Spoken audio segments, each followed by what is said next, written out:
اور میں نے اکثر یہ جملہ اپنی مجلسوں میں کہا کہ مومن اللہ کے سامنے روتا ہے، گر گراتا ہے، مانگتا ہے اس طرح جیسے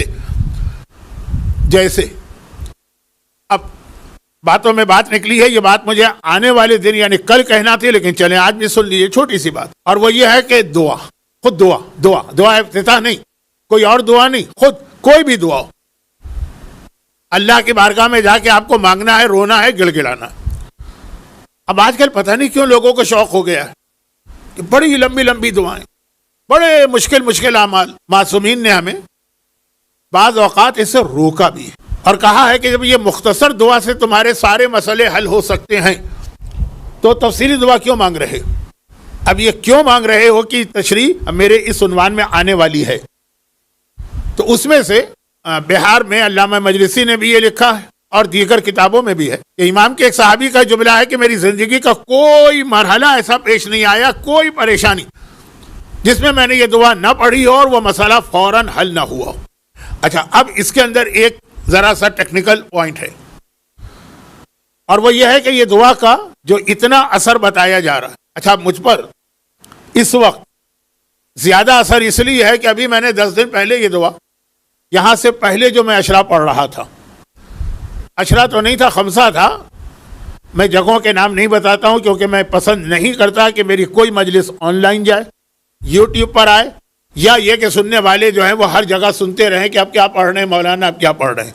تو میں نام نہیں بتاتا ہوں، جنہوں نے سن لی، جنہوں نے نہیں سنی وہ وہاں جائیں ہی نہیں، جو ابھی بھی انٹرنیٹ پہ موجود ہے۔ تو خیر اس میں تذکرہ یہ ہو رہا تھا یہ دعا کا، اور ابھی کتنے میرے خیال 10 دن ہوئے ہوں، 10 یا 15 دن، اور میرے پاس یہ اطلاع آئی ایک مومن کی جانب سے کہ مولانا آپ نے مجلس میں پڑھا، ہم نے بھی اس کو عام طریقے سے لیا، لیکن اس دن سے میں نے ایک ہفتے تک یہ دعا پڑھی، میرا ایک ناممکن کام، انہوں نے ایک تفصیل بتائی، بس سمجھ لیجئے کہ کوئی آدمی مر رہا ہو، مرتا ہوا آدمی زندہ ہو جائے، نہیں یہ جملہ بھی غلط، سمجھیے کہ ایک آدمی مر گیا اور اس کے بعد وہ دوبارہ زندہ ہو جائے، یہ سمجھانے کے لیے کہہ رہا ہوں، اتنا مشکل کام وہ حل ہو گئے۔ تو اب اس لیے ذرا میں بھی زیادہ جوش کے ساتھ اس کو پڑھ رہا ہوں۔ ایک ہوتا ہے کتابوں میں ایک چیز کہا جانا، وہاں تو یہ 50-50 چانس ہوتا ہے نا کہ پتہ نہیں روایت صحیح ہے، پتہ نہیں روایت غلط، گرچہ اس کی وجہ سے ہم روایتوں کو ٹھکرا نہیں سکتے، ہمیں روایتوں کے ماہر یعنی مرجع وقت سے پوچھنا پڑتا ہے، لیکن جب کبھی کسی روایت کے فوراً بعد اتنے جلدی اثر ہو، ٹیکنیکل پوائنٹ صرف یہ کہ روایت اصل میں یہ ہے کہ راوی کہتا ہے کہ میں خانہ خدا کی زیارت کے لیے گیا تھا، حج کا زمانہ تھا یا حج کے بعد کا یا حج سے کچھ پہلے کا، اور رات کے وقت میں وہاں پہنچا۔ آج کی دنیا اور 1300 سال پہلے کی دنیا میں زمین و آسمان کا فرق ہے، مجمع کے اعتبار سے بھی، اندھیری رات، آج تو رات کبھی اندھیری ہوتی ہی نہیں ہے، اتنی روشنی ہوتی ہے کہ آپ کو رات کو زیادہ مزہ آئے گا، دن کو زیادہ تکلیف ہوگی۔ تو جب کہ روایت ہے اس وقت رات کے وقت خانہ خدا کے ذہن میں کسی کا ہونا تقریباً ناممکن ہوتا تھا۔ اب وہ یہ کہہ رہا ہے کہ میں وہاں تھا کہ اچانک میں نے سنا ہجر اسماعیل سے کسی کے رونے کی آواز بھی آ رہی ہے اور ایک مختصر جملہ۔ ہجر اسماعیل آج کل تو بہت فیمس ہو گیا ہے، اتنا مشہور ہو گیا ہے کہ اب لوگوں کو وہاں پر عبادت کا موقع ہی نہیں ملتا۔ تو راوی کہتا ہے رات کا وقت ہے، اندھیرا ہے، پرانے زمانے میں کوئی الیکٹرک تو تھی نہیں، تو خاصا اندھیرا ہے، ایک آدھ چراغ کہیں جل رہا ہوگا صحن کے اندر، وہ اتنے بڑے صحن میں اس کی روشنی ناکافی، اور کسی کے رونے کی اور گڑگڑانے کی آواز سنی، اور اس کے بعد ایک جملہ۔ تو میں قریب آیا، تو میں نے قریب آ کے دیکھا کہ اس گول دیوار میں، پھر کہہ دوں گول نہیں ہے لیکن بس میری زبان پہ جو لفظ چڑھ گیا، اسی طرح سنیے، اس ہجر اسماعیل میں جسے عام مسلمان حتیم کہتے ہیں، اس کے اندر کوئی شخص سجدے کے عالم میں ہے، اور یہ جملہ اس کی زبان پہ آ رہا۔ اور جب میں اور قریب گیا تو میں نے پہچان لیا، کہہ رہی یہ تو میرے چوتھے امام زین العابدین علیہ الصلاۃ والسلام، چوتھے امام سجدے کے عالم میں صرف ایک جملہ ارشاد فرما رہے۔ پھر جب امام نے اپنا سجدہ ختم کیا، امام کا سجدہ بھی بہت طولانی سجدہ ہوتا، تو راوی نے کہا کہ مولا یہ جو آپ فرما رہے تھے یہ کیوں؟ کہا یہ وہ دعا ہے کہ انسان دنیا کے کسی کام کے لیے بھی یہ دعا کرے گا، اس کا وہ کام فوراً ہو جائے گا۔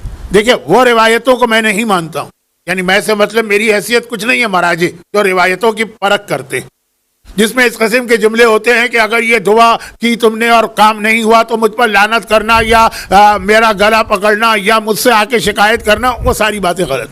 لیکن امام نے کہا کہ ہر کام، اور راوی کا پھر جملہ تھا کہ میں نے اس کے بعد جس مسئلے میں، ہاں مسئلہ ہونا چاہیے. ہمارے یہاں لوگ دعاؤں کو بھی غلط استعمال کیا کرتے ہیں. پانی ذرا ٹھنڈا نہیں ہے تو اس نے دعا مانگی کہ ذرا ٹھنڈا پانی مجھے مل جائے. دیکھیے، یا کراچی میں ٹیکسی نہیں مل رہی ہے تو دعا اس نے مانگی، یا ویگن نہیں آ رہی ہے جس میں اس کو جانا ہے تو اس نے اتنی اسٹرانگ دعا مانگ لی جو امام نے کہا مردے کو زندہ کر دی. ہر دعا کا اپنا ایک طریقہ ہے اس کے استعمال کا، جس کو آپ سمجھیں گے میڈیکل سائنس. ایک عام سی گولی جس بیماری میں ہے، اینٹی بائیوٹک ہے، پھر ویکسین ہے، پتہ نہیں، چھوڑیں فضول باتیں. خلاصہ یہ ہے کہ راوی کہتا ہے کہ جس بڑے مسئلے میں میں نے یہ دعا مانگی. یہ چوتھے امام کی دعا، چوتھے امام کی صحیفہ کاملہ اٹھا کے دیکھ لیجیے. لوگ اٹھاتے ہیں، اس کے بعد ڈر جاتے ہیں، دوبارہ اس کو واپس وہیں رکھ دیتے ہیں جہاں سے اٹھایا تھا. لمبی لمبی دعائیں، مشکل عبارات ہیں. کسی چھوٹے سے مسئلے کے لیے بھی اس نے کوئی دعا پڑھنا چاہی، پتہ چلا 3 صفحوں کی دعا. اٹھاتے ہیں. یہ 3 کتابیں ایسی ہیں جو میں نے دیکھا کہ جب کبھی بھی ممبر پہ تذکرہ ہو یا آپس کی بات چیت میں تو لوگ اس کو ہاتھ ضرور لگاتے ہیں. ایک قرآن، ایک نہج البلاغہ، ایک صحیفہ کاملہ.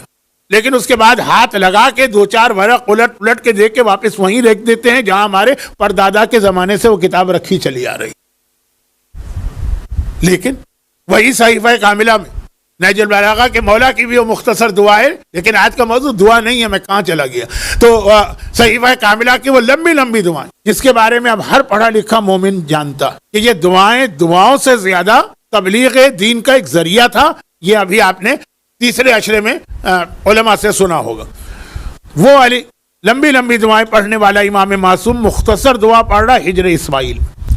اور ابھی کا ہر مسئلہ حل ہوا، لیکن میں نے کہا اس میں ایک ٹیکنیکل پوائنٹ یہ تھا کہ یہ دعا چوتھے امام نے ہجر اسماعیل میں مانگی. تو اس کی بیسٹ جگہ تو وہی، کیونکہ دعا میں الفاظ کے ساتھ 2 چیزیں اور دیکھنا ہوتی. اوقات سے مطلب وہ نہیں جو ہم ایک دوسرے سے کہتے ہیں کہ میں تمہیں تمہاری اوقات یاد دلا دوں گا، نہیں، ٹائمنگز، کہ کب کس ٹائم کی یہ دعا ہے، اور جگہ کس جگہ کی یہ دعا. کچھ دعائیں ایسی ہیں جن کا کوئی ٹائم نہیں، کچھ دعائیں ایسی ہیں جن کی کوئی جگہ نہیں، لیکن کچھ کے لیے یہ چیزیں ہیں. اب ہمارے علماء ایک لفظ استعمال کرتے رجاءً، اس کی میں تفصیل میں نہیں جا رہا ہوں، کہیں سے کہیں چلا جاؤں.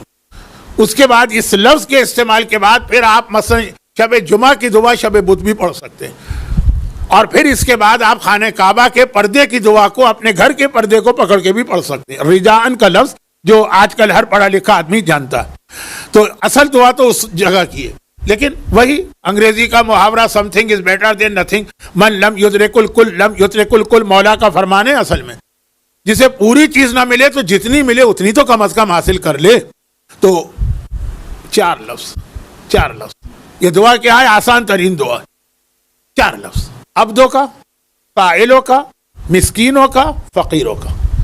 اور اس میں کون سا لفظ ایسا ہے جو اردو یا پنجابی بولنے والوں کو نہیں پتا؟ عبدوں کا، مسکینوں کا، سائلوں کا سائل، مسکینوں کا مسکین، فقیروں کا فقیر. لیکن صرف ایک لفظ کے اضافے کے ساتھ. یہ لفظ بھی زیارت کی وجہ سے ہمارے ہاں بہت مشہور. آقا کو جب ہم سلام کرتے ہیں تو اکثر اوقات ہم یہ جملہ بڑھا دیتے ہیں جو زیارت عاشورہ میں، السلام علیکہ وعلی الارواح التی حلت بفنائک. راوی کہتا ہے امام سجدے میں کہہ رہے تھے کہ عبدوں کا بفنائک، سائلوں کا بفنائک، مسکینوں کا بفنائک، فقیروں کا بفنائک. بس فنا مانے دہلیز، دروازہ، چوکھٹ. تیرا بندہ تیرے دروازے تیری چوکھٹ پر، سوال کرنے والا تجھ سے سوال کر، سائلوں کا تجھ سے سوال کرنے والا تیری چوکھٹ پر، مسکینوں کا تیری بارگاہ میں مسکین بن کے آنے والا تیری چوکھٹ پر ہے، فقیروں کا تیرا محتاج تیری چوکھٹ پر. بس ایک جملہ. جتنی دیر امام نے ذکر کیا وہ کیا، کیونکہ امام تو یہ دعا کسی حاجت کے لیے نہیں مانگ رہے ہوں گے. لیکن پھر راوی کہتا ہے کہ زندگی میں میرا کوئی مسئلہ نہیں رکا جب کبھی بھی یہ دعا میں نے سجدے کے عالم میں اپنے شہر میں بھی پڑھی تھی. تو اب یہ دعا کی بات تو ضمناً بیچ میں آ گئی تھی، لیکن دعا افتتاح کی وجہ سے. دعا افتتاح ماہ مبارک رمضان کی وہ دعا ہے جو روز پڑھی جاتی ہے. روز سے مطلب ماہ رمضان. ہر دعا کے اندر ہم مانگتے ہیں. یہاں بھی ہم مانگ ہی رہے. کیا کہہ رہے؟ تیرا سائل، تجھ سے سوال کرنے والا، تیرا فقیر، تیرا محتاج، بلکہ خانہ کعبہ کی جب آپ زیارت کریں گے عمرے میں یا حج میں تو وہاں کی بھی یہ دعا ہے کہ کعبے کا دروازہ دیکھ کر، یہ دروازے کی دعا نہیں ہے جو میں نے ابھی بتائی، لیکن دروازہ دیکھ کر بھی یہ دعا مانگو کہ اے خدا ایک بھکاری تیرے دروازے پر آیا ہے تو اسے بھیک میں جنت دے دے. تو یہ باقاعدہ دعا ہے جو عمرے میں اور حج میں پڑھی جاتی ہے جب خانہ کعبہ کا دروازہ نظر آتا. تو ایک بار کو تھوڑی نظر آئے گا، طواف کے 7 چکر ہیں، 7 کے 7 چکر میں یہ دروازہ آپ کو نظر آئے گا. تو یہ کہو کہ اے خدا فتصدق، صدقے کے طور پہ، خیرات کے طور پہ، بھیک کے طور پہ اس کو جنت عطا فرما. تو